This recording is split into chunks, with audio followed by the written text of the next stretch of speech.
fin de chaque séance de travail, je fais un croquis et puis je note les mélanges de couleurs. Toujours à la fin, bien entendu. Et parfois, quand je repars sur une deuxième version, je me sers de mes notes pour me relancer dans la mécanique colorée du tableau. Voilà.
C'est intéressant de repartir des notes colorées de l'ancien tableau, donc pour essayer de le rebâtir avec le même fonctionnement coloré.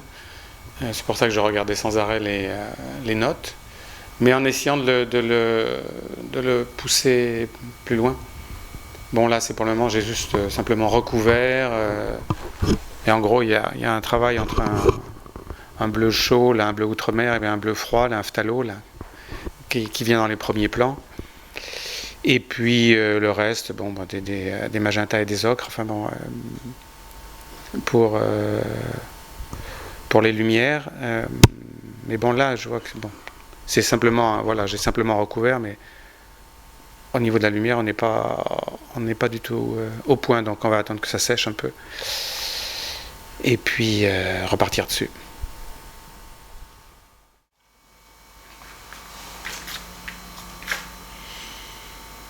Essayons de mettre de changer la couleur de la mer complètement, et en l'amenant avec des couleurs froides.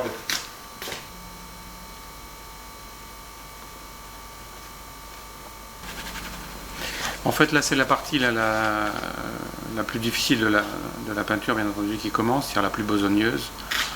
C'est-à-dire d'essayer de trouver ce que moi j'appelle ce moment de diffraction, où la lumière entre dans le tableau, avec des justes mélanges. Donc là, effectivement, je cherche sans arrêt à passer d'un bleu froid mélangé à un bleu chaud mélangé.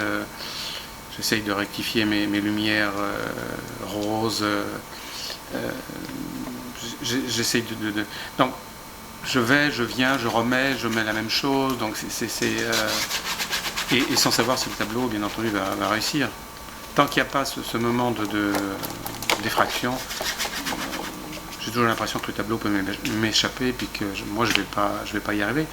Et puis à un moment donné, ça peut arriver vers la fin du tableau, il y a tout d'un coup une grâce qui arrive, il y a quelque chose qui se fracture et la lumière rentre. Mais je peux rester plusieurs jours à chercher sans que ça vienne. Voilà, il y a une obstination, heureusement elle est là, mais ça rentre pas, quoi.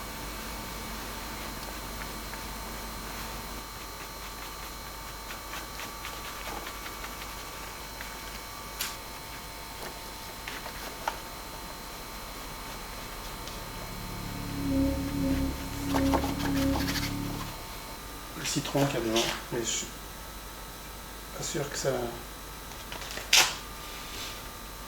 marche.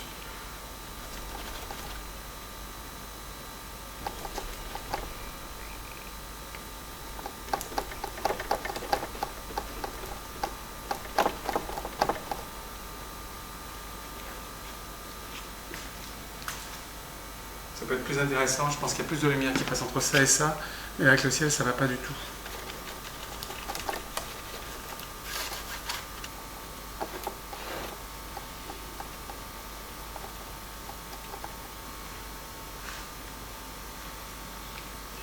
De remettre à nouveau remettre ce citron,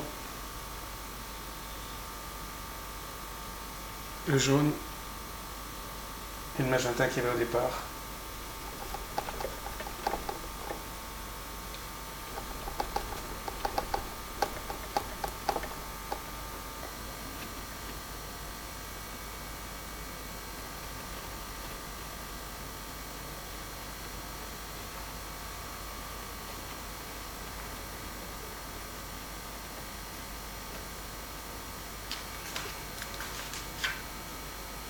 C'est plus juste.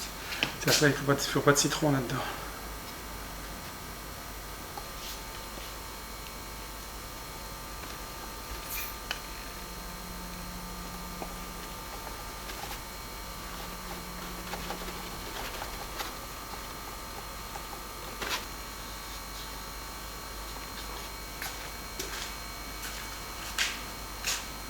Ouais, là, ça doit passer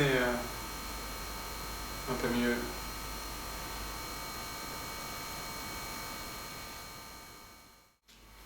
J'ai introduit des émeraudes là pour amener des lumières froides.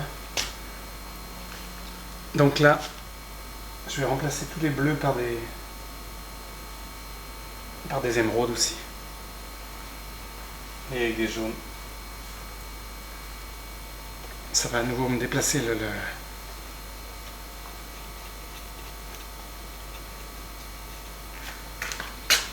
ça semble passer. C'est tout là qu'il faut reprendre. J'ai les émeraudes que j'ai réintroduits là, ils descendent là. En fait, là, maintenant, il y a un jeu entre les bleus et les bleus qui passent plus au fond ou dans l'ombre. Les émeraudes qui deviennent plus des lumières. Là aussi, c'est pareil. Là, on retrouve les bleus qui passent dans l'ombre. Ça, si j'ai repris là maintenant, je pense qu'il y a un truc à reprendre ici.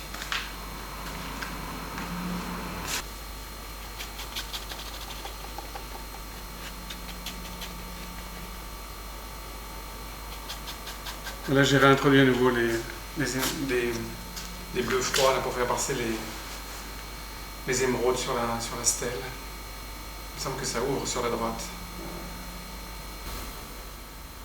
Voilà, j'ai ramené des citrons, simplement des citrons dans le fond.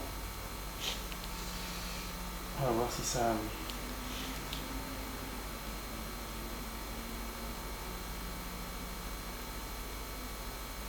Des citrons et des émeraudes. Sur des bleus... il me semble que ça ramène en avant